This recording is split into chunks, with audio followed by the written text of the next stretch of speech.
नमस्कार मित्रांनो, स्वागत आहे तुमचं नीतीच्या गोष्टी या आपल्या YouTube चॅनलमध्ये। चला तर आजच्या कहाणीला सुरुवात करूया। तत्पूर्वी नवीन असाल तर चॅनलला सबस्क्राइब करून घ्या। मित्रांनो, माझे नाव राजेश आहे। प्रेमाने मला सगळे राजू म्हणतात। मी आज तुम्हाला एक असा किस्सा सांगणार आहे की ज्यामुळे माझ्या आयुष्याला कलाटणी मिळाली। म्हणजे करिअर अथवा असे काही नाही, तर माझ्या खाजगी गरजा पूर्ण होण्याच्या दृष्टीने असे काही घडले माझ्या आयुष्यात की त्या घटनेने माझी आयुष्यभराची सोय निश्चित झाली। तर तेव्हा मी नोकरी निमित्त बाहेर गावी राहत होतो। नुकतीच ग्रॅज्युएशन ची शेवटची परीक्षा देऊन वर्षभरापूर्वी नोकरीस लागलो होतो। माझा वेळ तसा बरा जात होता। मी एकटाच राहत असे। मी राहत होतो त्या अपार्टमेंट मध्ये आमच्या समोरच्या फ्लॅट मध्ये मेहता काका राहायचे। मेहता काकांना एक छोटा मुलगा होता। त्यांची बायको नीता ही घरीच असायची। मेहता काकांचा छोटा भांड्याचा व्यवसाय होता। त्याच्या छोट्या मुलाचे आणि माझे चांगले जमत असे। शाळेतून आला की तो माईयाकडेच जास्त असत असे, त्यामुळे नीताची घरची कामे लवकर होत असत। वारंवार येणे जाणे असल्याने माझे नीता बरोबर नेहमी बोलणे होत असे। साधारण तिशीतली नीता दिसायला एकदम कट पीस होता। घारे डोळे, गोरी पान चमडी, चरचरीत फिगर यामुळे नीता बघताच क्षणी नजरेत भरत असे। मेहता काका बहुतांश वेळा दुकानातच जास्त वेळ असतं। घरी पण त्यांना येण्यास खूपच वेळ होत असे, त्यामुळे ते मला नेहमी म्हणायचे, राजू तू समोरच असल्याने मला तशी घरची फार चिंता असत नाही बघ। तुझ्यामुळे माझे कुटुंब सुरक्षित असते। मी बाहेर गावचा असल्याने मला ते नेहमी काही ना काही खाण्यापिण्यास देत असत। नीता तर वारंवार मला घरी बोलवून गप्पा मारत असे, पाहिजे नको ते विचारत असे। मला पण त्यामुळे बरे वाटायचे। एव्हाना मी आणि नीता एकमेकांबरोबर जास्तीत जास्त वेळ घालवू लागलो होतो। सुरुवातीस कधीतरी तिच्याशी बोलणारा मी आता ऑफिसवरून आलो की तिच्याकडे रोज न चुकता जाऊ लागलो होतो। आमच्या वयात फारसे अंतर नसल्याने आमचे विचार तर केव्हाच जुळले होते। ती मला तिच्या कॉलेजमधील धमाल गोष्टी सांगत असे आणि मी माझ्या आमच्यात जवळीक वाढू लागली होती। मला ते जाणवू लागले होते, कारण खूपदा नीता मला तिच्या खाजगी गोष्टी पण सांगू लागली होती, पण मी तिला तसे काही जाणवू दिले नाही। कदाचित तिला काहीतरी वेगळे वाटेल यामुळे मी शांत होतो। नीता बद्दल मला आता एक सुप्त आकर्षण जाणवू लागले होते। रोज विविध रंगाच्या साड्या घालणारी नीता माझ्याशी बोलताना जवळीक करत असे। मध्ये मध्ये ती मला चापटी मारत असे, तेव्हा तिच्या हाताचा माझ्या शरीराला स्पर्श होत मला गरम होण्यासाठी तेवढे कारण पुरे असायचे।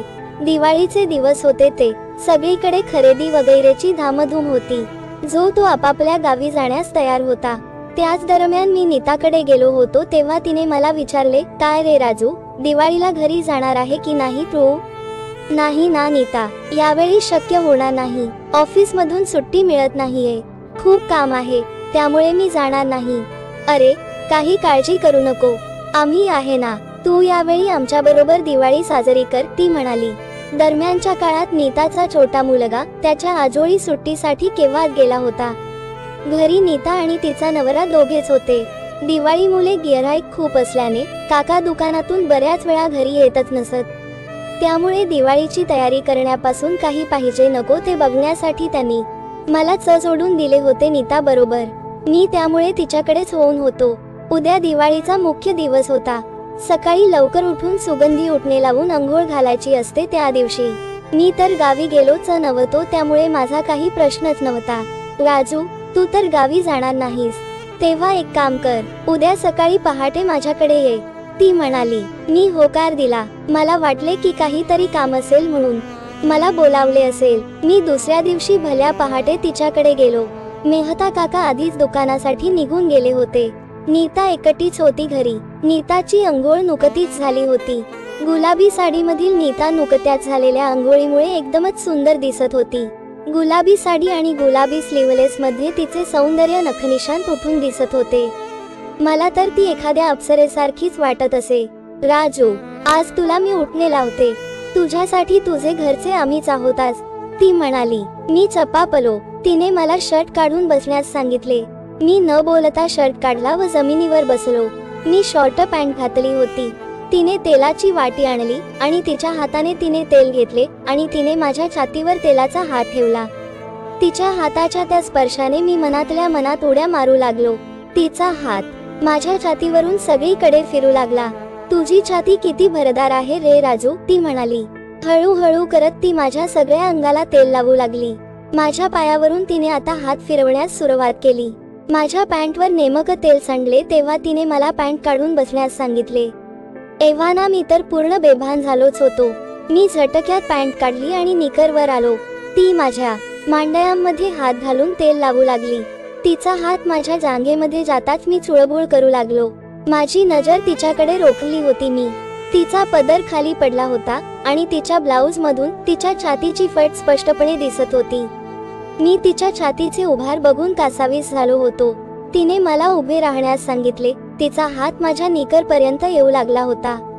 माझ्या सोट्याचा फुगीरपणा इतका वाढला होता की माझी निकर फाटते की काय असे झाले होते. माझा भला मोठा सोटा बघून नीता म्हणाली, हे काय रे, हे काय टीव्हीचा रिमोट लपवलायस की काय, ती म्हणाली. नाही ग, काही पण काय, तुला माहित नाही का काय असेल ते, मी म्हणालो.